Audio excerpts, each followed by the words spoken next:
Hello friends, welcome to RRT coaching classes. आज हम पढ़ेंगे बेहतरीन टॉपिक एवरेज यानी औसत, है ना। इस टॉपिक को हम जीरो से एडवांस लेवल तक पढ़ाने वाले हैं। टॉपिक का नाम है एवरेज। बहुत शानदार टॉपिक है, आप किसी भी एग्जाम में देख लेना, इस टॉपिक से 100% क्वेश्चन पूछे जाते हैं। ठीक है, मैं डायरेक्ट क्वेश्चनों से पढ़ाऊंगा, क्वेश्चनों से अच्छे से समझ में आएगा। क्वेश्चनों में जो भी ट्रिकें लगेगी सारी की सारी, है ना। ऐसा तो जैसे पहला क्वेश्चन है, प्रथम 50 प्राकृत संख्या को औसत कितना है। प्रथम 50 प्राकृत संख्या, क्वेश्चन नंबर फर्स्ट है, प्रथम 50 प्राकृत संख्याओं का औसत अपन को ये निकालना है। प्रथम 50 प्राकृत संख्याओं का औसत, है ना। तो सबसे पहले जो प्राकृत संख्या होती है वो क्या होती है ना। ऐसे पढ़ाऊंगा मैं पूरा जो भी है।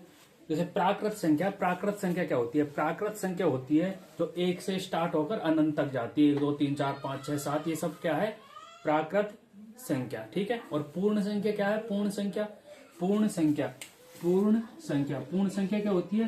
पूर्ण संख्या होती है 0 से स्टार्ट होती है और वो अनंत तक जाती है ना। प्राकृत संख्या क्या होती है, 1 से स्टार्ट होकर वो अनंत तक जाती है। ऐसे ही एक होती है पूर्णांक।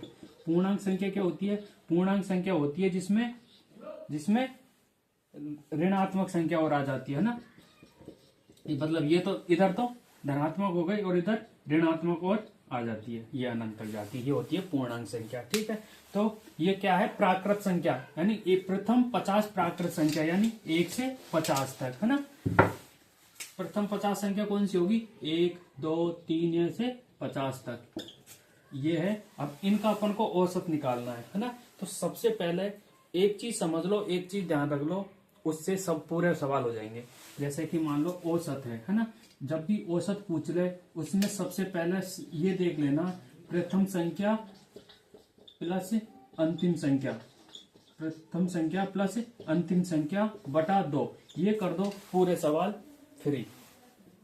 अब देखो इसमें पहले संख्या कौन सी है, 1, लास्ट संख्या कौन सी है, 50 बटा 2, कितना हो गया, 51 बटा 2, कितना आ गया, 2 भाग 25.5, ये अपना आंसर हो गया। ठीक है, ऐसे अपन को कैसे भी सवाल आ जाए ऐसा कर देंगे।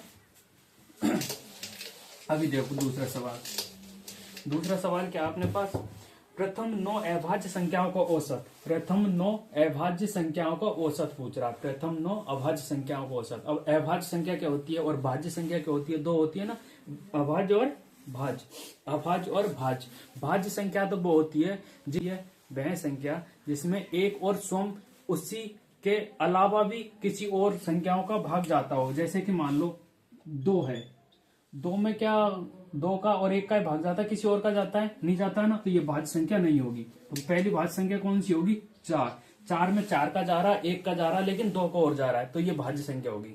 ऐसी संख्या भाज्य होती है। और अभाज्य संख्या वो होती है जिसमें एक और स्वयं के अतिरिक्त किसी का भी भाग नहीं जाता है। जैसे कि 2 ले लो, 2 में 1 का जा रहा है और स्वयं 2 का जा रहा है, लेकिन और किसी का नहीं जा रहा, तो वो है अभाज्य संख्या, है ना। ऐसे 3 भी अभाज्य संख्या हो जाएगी, क्योंकि 1 का जा रहा है और स्वयं उसी का जा रहा है ना। तो ऐसी अपन को कितनी अभाज्य संख्या चाहिए, 9 अभाज्य संख्या है। कितनी, 9 अभाज्य संख्या है। तो लिख लो 9 अभाज्य संख्या कौन कौन सी हो जाएगी। पहले तो 2 हो गई, फिर 3 हो गया, फिर 5 हो जाएगा, 7 हो जाएगा, 9 नहीं है 11 हो जाएगा, 11 के बाद कितना होगा, 11 के बाद 13 हो जाएगा, 15 नहीं है 17 हो जाएगा, 19 हो जाएगा, और 21 नहीं होगा, 22 23 हो जाएगा। देखो 9 हो गए, 1 2 3 4 5 6 7 8 9 हो गया ना। बस अब इनका अपन को क्या निकालना है, औसत। अब इसका अपन को क्या निकालना पड़ेगा, औसत। अब औसत निकालो। अब देखो जो अपन प्रथम संख्या प्लस अंतिम संख्या बटे 2 वाला जो फॉर्मूला लगाएंगे वो कहाँ पे लगाएंगे, वो लगाएंगे जब क्रमागत चल रही हो। क्रमागत कैसे चल रही हो, जैसे कि 1 2 3 हो, या फिर 2 4 6 8, यानी जो बीच का जो अंतर है वो समान हो, बीच का अंतर समान हो, तो उस पर वो फॉर्मूला लगेगा, है ना। तो अगर जैसे ऐसे अलग अलग आ रहे तो उसको कैसे करेंगे, उसको तो अपन उसके लिए औसत का फॉर्मूला क्या होता है, आंकड़ों का योग बटे आंकड़ों की संख्या। आंकड़ों का योग बटे आंकड़ों की संख्या, ये होता है अपने फॉर्मूला, है ना। तो आंकड़ों का योग, इन सबका अपन योग कर लेंगे। सबको ऐड करो, कितना आएगा 5, 10, 17, 17 और 19 कितना हो गया 28, 17 और 19 28, 28 13 और 3 11 21 17, ये हो गया टोटल 100। 100 कितना का भाग देना अपन को 9 का, टोटल 9 संख्या है ना। तो कितना आ गया 100/9। तो जोड़ने पे 100/9 आ गया, तो अपन को भाग दे लो। 9 एकम 9, 1 बच गया, 9 एकम 9, शेष पर कितना बचा 1, यानी 11 सही 1/9, ये अपने औसत आ जाएगा इस क्वेश्चन का। ठीक है, आया समझ में। अभी करते हैं अपन दूसरा सवाल। तीसरा सवाल, दूसरा तो कर लिया, तीसरा है 1.11, 0.01, 0.101, 0.001 और 0.11। फाइंड देयर एवरेज, इसका अपन को एवरेज निकालना है ना।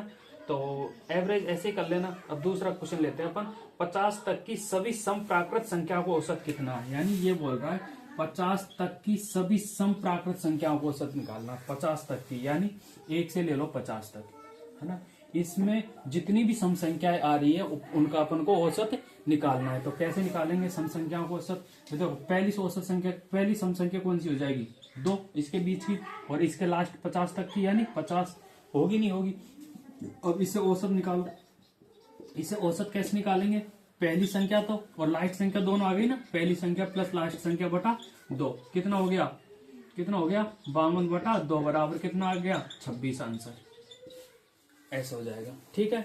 और सेकंडों में ऐसे ही अपन दूसरा सवाल लो, 60 तक की सभी विषम प्राकृत संख्याओं को औसत कितना है। 60 तक की, ये बोल रहा है 60 तक की, तो 60 तक की सभी विषम प्राकृत संख्याओं को औसत क्या हो जाएगा, विषम पूछ रहा है, यानी 1 से 60 के अंदर विषम संख्या, तो एक विषम संख्या है, लेकिन 60 तो सम संख्या हो गई, तो 60 से पहले विषम संख्या कौन सी आएगी 59, तो 1 से 59 के का औसत निकालना है। तो प्रथम संख्या है, लास्ट संख्या 59 है, 1 + 59/2 कितना आ जाएगा 60/2 बराबर कितना आ गया 30 आंसर, ये हो गया।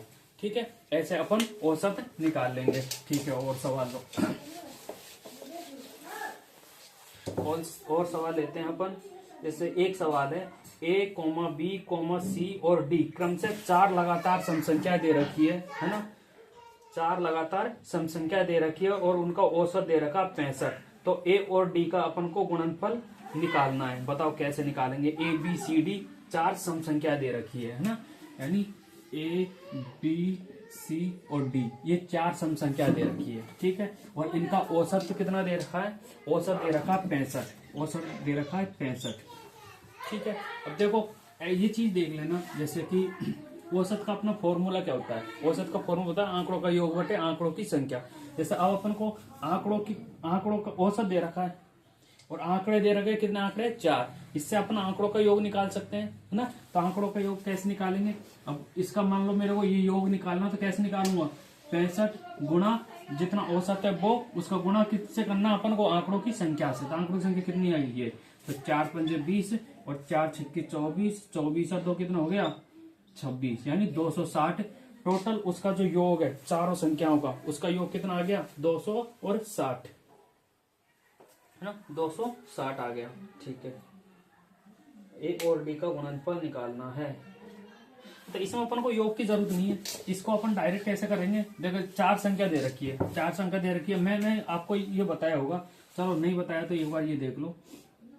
देखो औसत क्या होता है, औसत संख्या होती है बीच की संख्या। क्या होती है, बीच की संख्या। जैसे मेरे पास ये संख्या है, ये संख्या है, तो इसका मैं औसत निकालू तो औसत क्या होगा इसका 5, 6, 7, 8, 9, इसका औसत यानी 5 संख्या, तो 5 संख्या के बीच की संख्या कौन सी होगी, ये संख्या, है ना। ये 2 संख्या को हटा दो, ये 2 संख्या, तो बीच की संख्या ये तो बच गई, तो इसका औसत क्या होगा ये। आए समझ में। अगर मेरे पास 4 संख्या होती, यदि मेरे पास 4 संख्या होती, तो जैसे कि 2 है, 4 है, 6 है, 8 है, ये संख्या है ना। अब इसमें देखो 4 संख्या है, इसमें मेरे को बीच की संख्या निकालनी है, यानी औसत निकालना है, तो बीच की संख्या निकलेगी।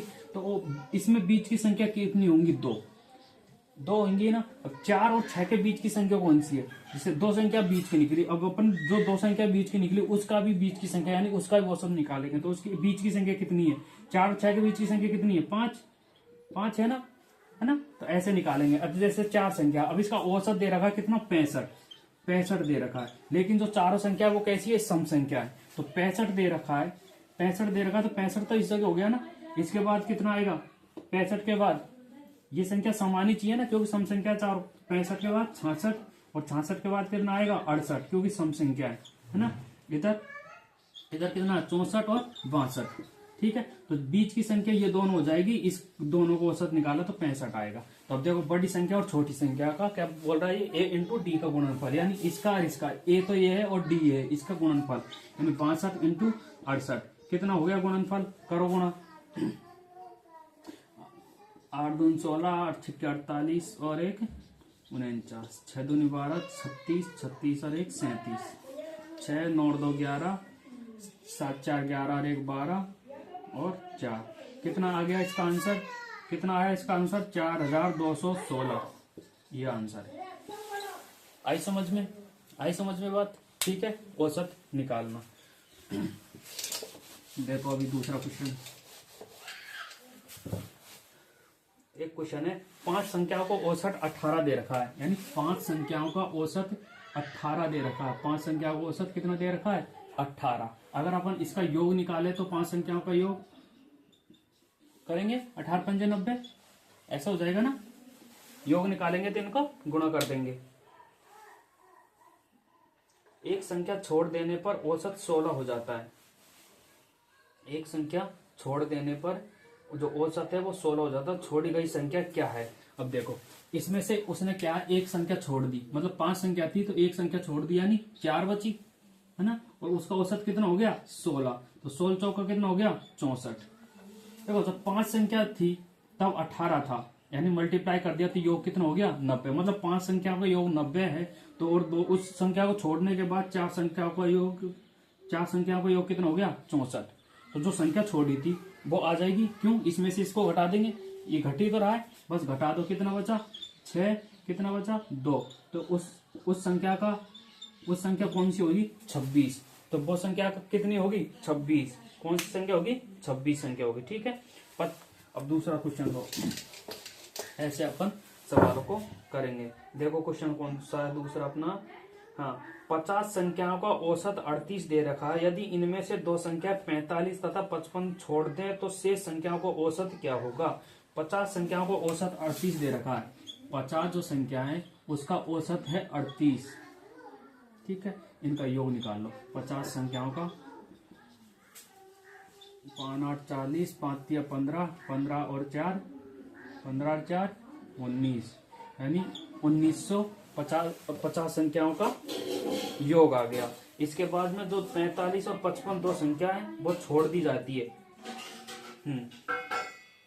तो 2 संख्याओं को छोड़ दिया, 45 और 55, यानी ये 2 संख्याओं को छोड़ दिया। कितनी संख्या छूटी, 2 संख्या छोड़ दी तो टोटल 100 छूटा, यानी 100 इसमें से घटा देंगे, कितना बचेगा 1800। 1800 बचा ना। अब 1800 टोटल योग है कितनी संख्याओं का, 48 संख्याओं का, क्योंकि 50 थी, 50 में से 2 हटा दी, कौन कौन सी, 45 और 55 हटा दी, कितनी बची 48 बची ना। तो 48 बची, और 48 संख्याओं का जो योग है वो 1800 दे रखा है। तो अपन को इससे औसत निकालना, तो 1800 में कितने का भाग दे देना है, 48 का। कितने का, 48 का भाग दे दो। अब दे दो 48 का भाग कैसे देंगे, चलो किससे कट रहा है ये, 24 2 48, चलो 12 से काट लो पहले, 12 चौका 48, 12 1 कम 12, 6 बच गए, 12 पंजे 60, कितना 150/4 आया, है ना। 2 से काट लो, 2 से कितना बार कटा, 75, यानी 75/2। अब दे दो भाग, 2 का भाग 75 में देंगे, कितना आया 37.5। तो ये अपना आंसर हो जाएगा। बताओ, सिंपल है ना सवाल। ठीक है, सिंपल कर सकते हैं ना अपन, है ना। औसत के क्वेश्चनों को सिंपली कर सकते हैं। अगर फिर भी समझ में नहीं आया फिर भी कमेंट करना, है ना। मैं दोबारा बताऊंगा, जो क्वेश्चन समझ में नहीं आ रहा उस क्वेश्चन को कमेंट बॉक्स में लिख देना। और मेरा टेलीग्राम चैनल है ना, उस टेलीग्राम चैनल पर जुड़ जाना। टेलीग्राम चैनल है, व्हाट्सएप चैनल है, इंस्टाग्राम है, जहां भी आपको अच्छा लगे वहां पे, मतलब ये देख लो, गणित का कैसा भी क्वेश्चन हो, अच्छा से अच्छा क्वेश्चन हो, उसको सेंड करना मेरे पास, उसको सिंपली बना के आपको वीडियो दे दूंगा, ठीक है। यूट्यूब पे वीडियो अपलोड हो जाएगी, जो आप क्वेश्चन सेंड करोगे मेरे को उसका, ठीक है। अभी देख लो क्वेश्चन नंबर 9। क्वेश्चन नंबर है अपने पास, 3 बच्ची की औसत आयु 15 वर्ष दे रखी है, यानी 3 बच्चियां हैं, उनकी औसत दे रखी है 15 वर्ष। 3 बच्चियां हैं जिनकी औसत कितनी दे रखी है, 15 वर्ष। यदि इनकी आयु का अनुपात दे रखा है 3:5:7, है ना, ये इसका अनुपात दे रखा है। तो सबसे छोटी बच्ची की आयु कितनी होगी? अब देखो 3 और 15, अपन अगर तीनों बच्ची की आयु का योग निकाले, कैसे निकालेंगे? 3 × 15 कितना हो जाएगा? 15 तिया 45। तो 45 वर्ष तीनों बच्चियां हैं, उनकी उम्रों का योग आ गया, उनकी आयु का योग आ गया। अब कितना? 45 वर्ष। अब तीनों जो बच्चियां हैं उनका आयु का अनुपात दे रखा 3:5:7, है ना। तो बस ऐसे करो, तो तीनों अनुपात है, तीनों को योग कर दो, तीनों का योग इसके बराबर होगा ना, क्योंकि टोटल आयु तो 45 वर्ष है और इनका जो अनुपात है वो दे ही रखा है, तो इनका योग बराबर इसका योग कर दो, आ जाएगा 3 और 5 8, 8 7 15, यानी 15 इकाई किसके बराबर है? 45 के। तो 1 इकाई किसके बराबर हो जाएगी? 3 वर्ष के बराबर, है ना। तो 1 3 वर्ष के बराबर आ जाएगी। तो किसका पूछा है इसने? छोटे बच्चे। तो छोटे बच्चे कितनी है? 3। तो 3 इकाई के बराबर कितना आ जाएगा? 3 × 3 यानी 9 वर्ष की। तो जो छोटी बच्ची होगी वो 9 वर्ष की होगी। आई समझ में? अब ये तो छोटे का पूछा, मान लो बड़े का पूछता तो बड़े का क्या करते? 7 बराबर 7 गुणा किससे कर देते? यानी 1 इकाई 3 के बराबर, 7 इकाई किसके बराबर होगी? 7 गुणा 3 यानी 7 तिया 21 के बराबर। तो जो बड़ी बच्ची है वो कितने वर्ष की हो जाएगी? 21 वर्ष की। आए समझ में? ठीक है, ये क्वेश्चन ऐसे करेंगे। अभी देखो और क्वेश्चन अपन, और क्वेश्चन है, चलो 10वां क्वेश्चन है। 3 संख्याओं का औसत दे रखा है 28, यानी 3 संख्याओं का औसत 28 दे रखा है। तीन संख्या उनका औसत 28 दे रखा है। तो योग, डायरेक्ट योग निकाला, मतलब ऐसे लिखने की जरूरत नहीं है, बस डायरेक्ट योग निकाला आप। तो पढ़ते ही योग, है ना। 3 8 24, 3 दूनी 6 2 8, यानी 84। यानी जो तीन कौन है? ये तीन संख्या है ना। 3 संख्याओं का योग कितना आ जाएगा? 84। 3 संख्याओं का योग कितना आ गया? 84 आ गया। पहली संख्या दूसरी संख्या से आधी है। जो पहली संख्या है वो दूसरी संख्या से आधी है। अब माना कि, चलो ऐसे मत मानो, अब डायरेक्ट सोच लो। माना कि जो पहली संख्या है वो दूसरी संख्या की आधी है, तो अपन 1 2 3 मान के चलते हैं। जैसे कि दूसरी संख्या में 2 मान लेता हूं, 2 मान लिया। दूसरी संख्या 2 है तो पहली संख्या क्या हो जाएगी? 1, है ना। और तीसरी संख्या क्या हो जाएगी? तीसरी की क्या बोल रहा है? तीसरी संख्या दूसरी संख्या से दुगनी है, तो दूसरी संख्या 2 है तो 2 की कितनी हो जाएगी? दुगनी। तो ये एक अनुपात तो हो गया, 1:2:4 हुआ ना। अनुपात हुआ या नहीं? हुआ ना। बस अब ये टोटल अनुपात है, तो अनुपातों का योग बराबर ये दे रखा है, इसको कर देंगे ना।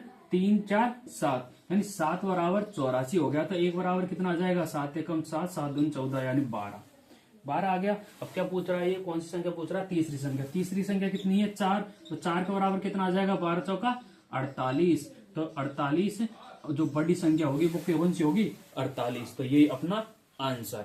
आई बात समझ में? ठीक है, ऐसे अपन सवालों को करेंगे। चलो और सवाल देखो अपने, और सवाल है अपने पास। 6 सदस्यों वाले एक परिवार की औसत आयु 25 वर्ष दे रखी है, यानी 6 सदस्यों का एक परिवार है जिसकी औसत आयु कितनी है? 25 वर्ष। कितनी है? 25 वर्ष। परिवार के 45 वर्ष के आयु के एक सदस्य की निधन हो जाता है। क्या हुआ? जैसे एक परिवार था जिसमें टोटल फैमिली मेंबर कितने थे? 6 थे। कितने थे? 6 थे। अब एक किसी कारणवश उसकी मौत हो गई तो वो चला गया अपने परिवार से। कितना संख्या का परिवार बचा? कितने का बचा? 5 का। 5 का बचा ना।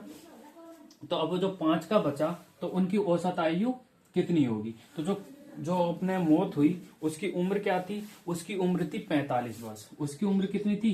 45 वर्ष। तो 45 वर्ष का जो आदमी था वो खत्म हो गया, जिससे इस परिवार में से वो हट गया, तो उसकी औसत आयु भी हटेगी, है ना। तो औसत आयु घटाने के लिए अब क्या करें, तो पहले जो 6 सदस्य है, 6 सदस्यों की का योग निकालेंगे अपन। 6 सदस्यों के आयु का योग निकालो।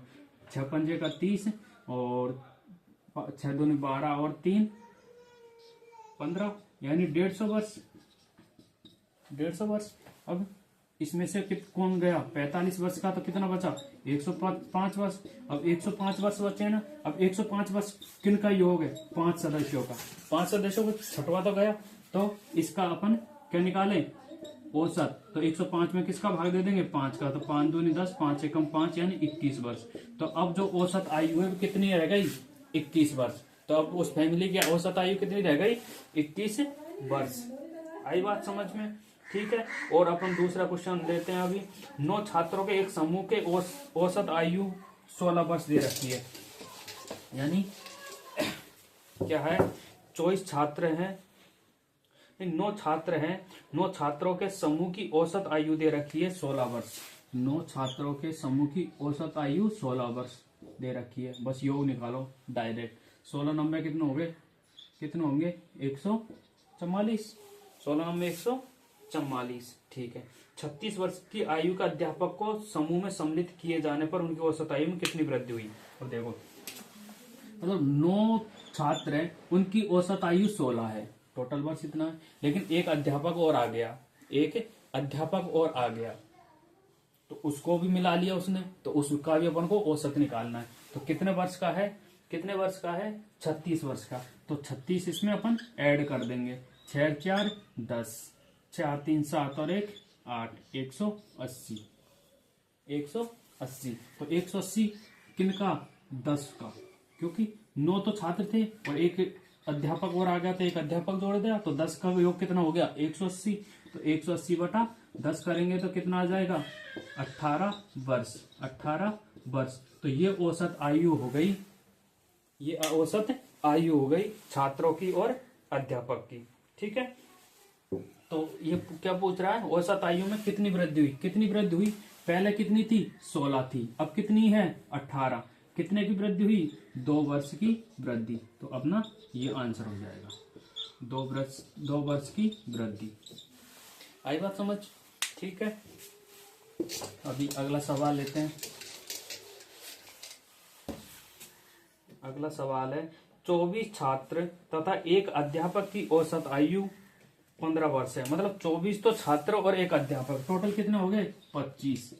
इनकी औसत आयु कितनी है, 15 वर्ष। इनकी औसत आयु 15 वर्ष दे रखी है। तो सबका योग निकालो पहले। तो 15 पंजे 85, 15 दूनी 75, 15 दूनी का 30 और 7 कितना हो गया, 37, यानी 375 वर्ष।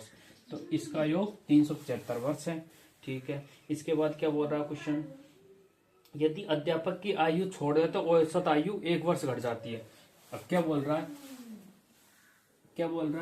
यानी अध्यापक को हटा दिया तो कितने बच गए, 24 इंटू 1 वर्ष घट जाता है, यानी जो औसत पहले कितनी थी, 15। तो 1 वर्ष घट गया तो कितना रह गया, 14 रह गया। बस इनका योग निकालो। 14 चौका 56, 14 दूनी 28, 28 और 5 33, यानी 336। तो पहले जब अध्यापक था तब तो उनके आयु का योग 375 था। जब उसको हटा दिया तो कितने रह गया योग, 336। बस घटा दो, 15 में से 6 9, कितना बच गया, 3, यानी 39 वर्ष का जो कौन था, अध्यापक था। कितने वर्ष का था अध्यापक, 39 वर्ष का अध्यापक था, ठीक है। ये हो गया अपना दूसरा सवाल। अब देखो तीसरा सवाल करते हैं एक और। कौन से नंबर का सवाल है, काउंटिंग पता नहीं है ना, करो सवाल। 6 संख्याओं को औसत 20 दे रखा है। कितनी संख्याओं का, 6 संख्याओं को औसत 20 दे रखा है। तो 20 छक्के 120 हो गया। यदि एक संख्या हटा दी जावे तो औसत 15 हो जाता है। अब एक संख्या अपन हटा दी, मैंने एक संख्या हटा दी, 5 रहेगी और औसत कितना हो गया, 15।